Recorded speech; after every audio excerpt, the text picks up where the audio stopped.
I'm that friend that loves chain restaurants. I love chain restaurants way more than real restaurants. My favorite restaurant of all time is Denny's. Yeah, it's my Narnia. It's my favorite place. Thank you. I had something kind of weird happen at Denny's recently, though, where I had the same server I had at a different Denny's restaurant location 2 days before. Same server, 2 different Denny's within 2 days. Guess what? She definitely recognized me. Much like the wizard, we made eye contact across the room. She froze, I froze, and then she's like, I swear, I am just filling in. And then I said, you shouldn't be the one ashamed.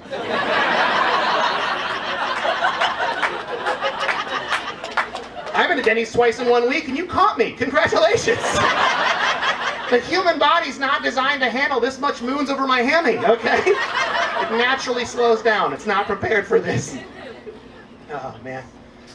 My favorite thing to do, like anytime, my favorite thing that I do all the time, every year, I love going to the Puyallup Fair. It's one of my favorite things to do. Thank you. A couple people here like it. I like it for 2 reasons. The first reason, you can eat horrible food with zero guilt or shame. I tried deep fried butter 2 years ago. Yeah, it usually gets a groan, okay? But here's the thing about deep fried butter. All you do, butter, batter, deep fryer, that's how deep frying works. But then, slowly, as the butter melts into the batter, it probably looks like this, okay? It slowly melts in. What you're left with is this tasty, savory donut. That sounds nice, right? Here's the confession time. I got a bad batch. I just ate butter, is what I'm trying to tell all of you. Here's the other problem. It was really good. Did you know we'd just be eating butter like Snickers bars this entire time? I had no idea. The second reason I love the fair is my favorite sport takes place at the fair, and that sport is called mutton busting. If you don't know what that is, it's when they take kids ages 6 to 10. They put them in flak jail. We gotta wait for the moped to go by. Sorry, I just turned into a golden retriever out of nowhere. It's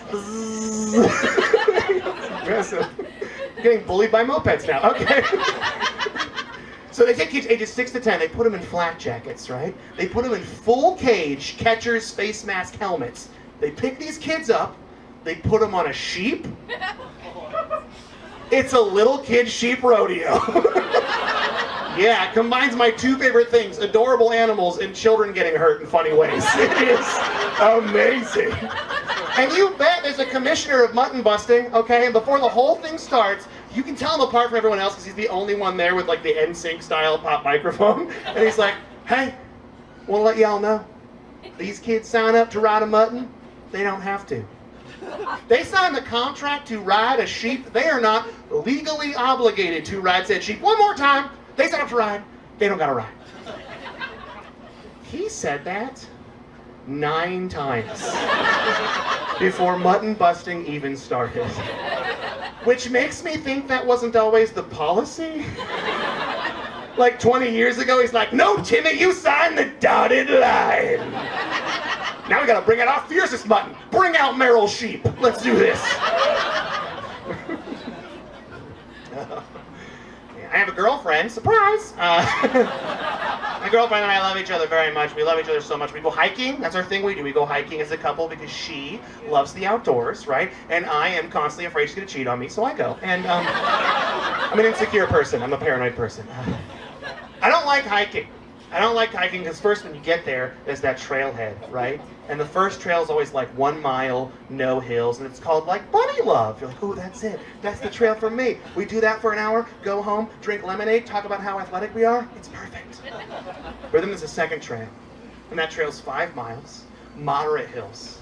It's called the Foxtrot, and in my mind I'm like, a foxtrot? If I have to foxtrot, that's fine. But then there's a third trail, and that trail's 15 miles. It's up the side of the mountain. And it's called the Devil's Rim Job. And I look at my girlfriend, who's a real go-getter. I'm like, we're rim jobbing? Okay, sounds good. I'm gonna put some Gold Bond all over my body. Here we go. It's been a fun day outside with friends. It's nice. It's been a nice time. I love stand-up comedy. I love stand-up comedy so much. It's my favorite thing in the entire world. But there's one thing I want to do with my life. It's a dream I have. I want to, for 1 year, to be a high school football coach. Thank you. Usually that's when people applaud for my dream, but that's fine. That's fine. No, it's too late. It's too late. Put it away. No.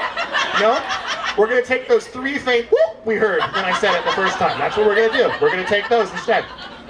I want to be a high school football coach not for the normal reasons, like to change a kid's life, or to be a mentor, or to win games. I could give a shit about all those things.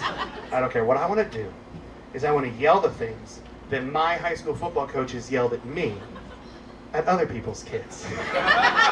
Because when I was playing high school football, if I wasn't paying attention, my coach would be like, "Hey, you guys need to focus up and quit playing slapdick." But then instead of focusing, we're just like, wait, how do you play slapdick? What is this? Is that like I asked you a question, you get it right, you slap me in the dick, you get it wrong, I slap you in the dick? Because that is an amazing high-stakes game we just discovered. It's going to take over fraternities at UW. It's just gonna, yo, me and my bro Chaz played slapdick last night for 4 hours. And now we're both sterile, we can't have children. Best thing, that's just the tip of the iceberg with things coaches say. Like, coaches say you're playing grab ass, or you're pussyfooting, or you're titty bumping. Like, it's just a verb, and anywhere in your no-no square. Just anywhere in this general area, what they're gonna yell at you. But as a coach, I can make these up and yell them at other people's children, and it's totally legal. It's totally fine for me to be like, you guys need to quit taint tossing out there in the game. I mean, if one more of you keeps chode smuggling, and we're gonna have the last one of you to play clap click is never doing this again. Hey, I'm Mike Coletta. Thank you guys so much. You're so wonderful.